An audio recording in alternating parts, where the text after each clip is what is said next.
Hey everybody, it's Zach and I Like Movies, and I'm back again with probably a quick review for another one of my Letterboxd Criterion Challenge of 2024. This is prompt number 19, which was to watch a Netflix original released by Criterion, and I went with Mudbound. This was from director Dee Rees in 2017, and I was really intrigued how this would be because Dee Rees, she's probably best known for her movie Pariah from 2011, which is a really interesting, very intimate indie film about a black lesbian girl like just struggling to come out and be accepted. And it was very intimate. It was very sweet, but it didn't really sugarcoat anything. And I was curious how Dee would perform with a broader budget, with a bigger budget and a broader scope. And Mudbound. Honestly, I kind of, for what this movie is, I really wished it was, it got the chance to be a mini-series because of like how it is. Like this has the feel of one of those essential American novels that you got assigned to read in ninth grade English class. Like and Dee gives it a grandiosity that could be likened to David Lean. It's a story about war and rural racism and the family dynamics that happen in cohabitation and within, and how they change from that society. And I thought, so the story is about two families in rural Mississippi. So it's not a very nice place to live. It's about the white family, the McCallans. There's Jason Clarke as Henry. There's Garrett Hedlund as his brother Jamie. Carey Mulligan plays Laura, who is Henry's wife, who has a theme for Jamie. They have two girls, and they also live with Henry's father, Pappy, played by Jonathan Banks, who is just, he's just your everyday super racist Southern grandfather that everybody probably knows.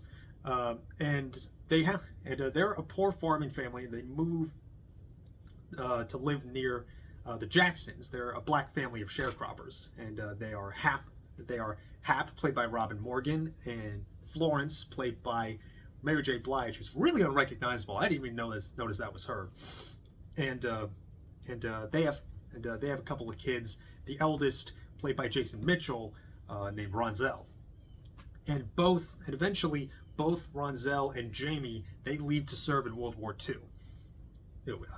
Jamie in the Air Corps and Ronzel in the Army's Tank Division.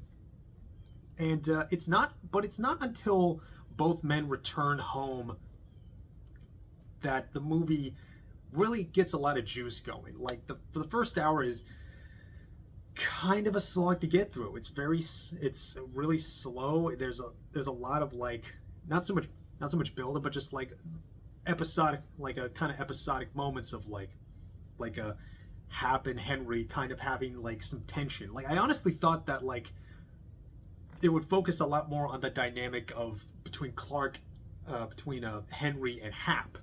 Sure, and I felt like it would be more about that dynamic. Giving the impression that Hap is Henry is one of the nicer white families again, southern rural Mississippi in the Jim Crow South. But he's nicer than his N-word spewing father, but he would still condescend to Hap about his broken leg, and even effectively drag him out of his family's house to help him with stuff that he needs doing. He needs a second hand on the farm or something. But we mostly get, and we even get some nice moments despite that. And I think those nice moments amidst the racism and amidst the hardship of the land, and all the hard work that needs doing to maintain, again, this very harsh mud land. Like Mudbound is very literal. This is a farm that is just like drenched in sop and mud like everywhere. It's like I think it was Laura who said she dreams in brown. But yeah, there are a lot of nice moments that kind of keep me through the first middle of an hour amidst all of its like plottiness. You're just kind of like waiting to see where it's going, seeing what it's building up to. The narration, while some of it's good, there's a lot of it from like multiple characters, and it feels at times a little intrusive. And so, but like again, the kindness that shines through is really sweet. Like Laura bringing a doctor over to help with Hap's broken leg as an act of thanks for Florence for nursing her children from whooping cough, or Jamie when he builds a shower for Laura and he leaves a bouquet of roses in there too, and really when Jamie and Ronzel come back, they have a kinship and they have a very genuine friendship. They're the only two like former GIs who like they're the only two who feel like they get each other. Ray. Ronzel, he feels like he feels alienated now after having been like served and felt like a war hero. He had this whole affair with a German lady too, and now he's back in Mississippi and it's Jim Crow, and now he's gotta go out the back door instead of the back of the bus.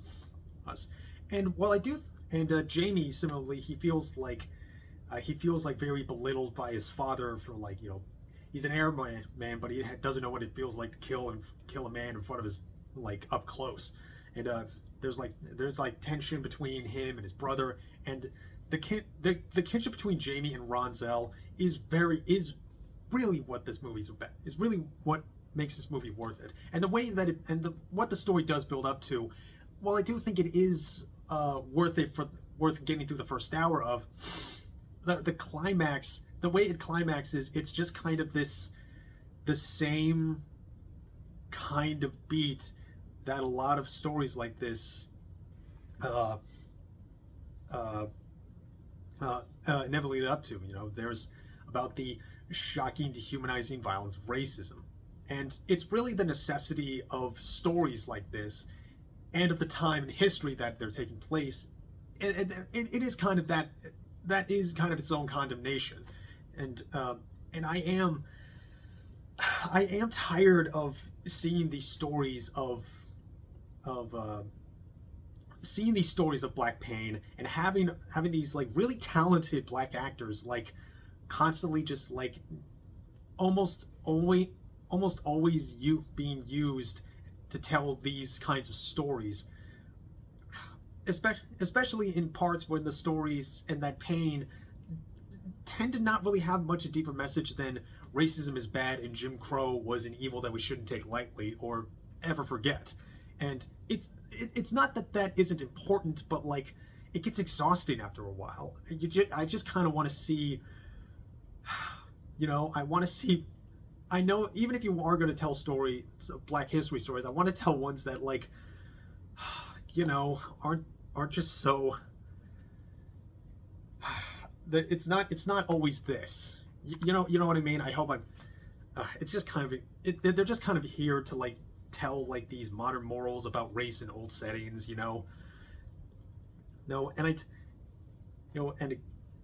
but I don't know. It's like it's one of those things where like yes, these stories of race are important to tell, but also like is that all this amazing black talent is for? Is that all that like they're all of these stories are worth the acclaim for? But anyway, I do despite it kind of feeling a little like didactic in that way, I do recommend Mudbound. I wouldn't, because I do think that there is an interesting things that you can glean from this in the class dynamics with like how the McCallans and the Jacksons interact with each other. And again, I would have really liked to see this be played out as a series, because I think like having a whole having like a whole time following Jamie and Ronzel in their tour, and then and like seeing how Ronzel feels so liberated outside of his homeland, and then having to come back to that and seeing how nothing's changed, and that would have like hit even harder. And again, I do think that the friendship between Jamie and Ronzel, it's very sweet. It's a very it's very personal. And again, in all of this scope between like war and societal racism, I do think Dee Rees still manages that fascinating sense of intimacy. The camera, when it's like in the human drama, it's very up close. It's very in their personal space. It's like we're always locked in with them, and the performances reflect that. All of the acting here, I think, is really great. Like everyone between like Jason Clarke and Carey Mulligan, though I think she gets kind of like put to the background for a while. Jonathan Banks is just a grizzling bastard, but I especially loved Rob Morgan as Hap and Mary J. Blige as Florence. Like, again, I did not recognize that was Mary J. Blige. She like vanished into this role. She was fantastic, and I love Rob Morgan because he has such a lock-in kind of voice. You know, the minute he speaks, you listen. You know, it's like his voice is made out of solid oak or something. And yeah, it's shot beautifully. I really need to give a big shout out to the cinematographer here, Rachel Morrison. She shot, and this is like one of her best looking projects. And she's done really great, interesting work before, because she shot like Fruitvale Station and Black Panther, both with Ryan Coogler. She also shot Dope, so she has like this very like interesting eye and how she like lights up shadows and dark faces. And again, I do think, even if it is a little like, there's not a whole lot of surprises that happen in terms of like what story this is, and even if it is a bit, you know, it could come off as trite to some people, but I do think it is a worthwhile movie. I do recommend it. I think it's especially worth it for the performances. I think, and again, I do just want to see characters like Jamie and Ronzel just like really get along. Sometimes a movie just gives you a friendship that you really want to just stay with. You just want to see two dudes rocking out, you know. But yeah, I think that'll be it for me. Again, I wanted to make this a quick one. But yeah, that'll be it for today. Comment, like, subscribe. Did you see Mudbound? Did you see Pariah? I really think more people need to see that. I feel like that's a very overlooked movie. But yeah, and Dee Rees too. I want to see her succeed more, have more projects down the line. And yeah, I think that'll be it for now. This was like 2017. This was like about 5 years ago. But yeah, again, yeah. Hope you comment, subscribe. I will be continuing to watching movies, and I hope you do too. And I will see you then.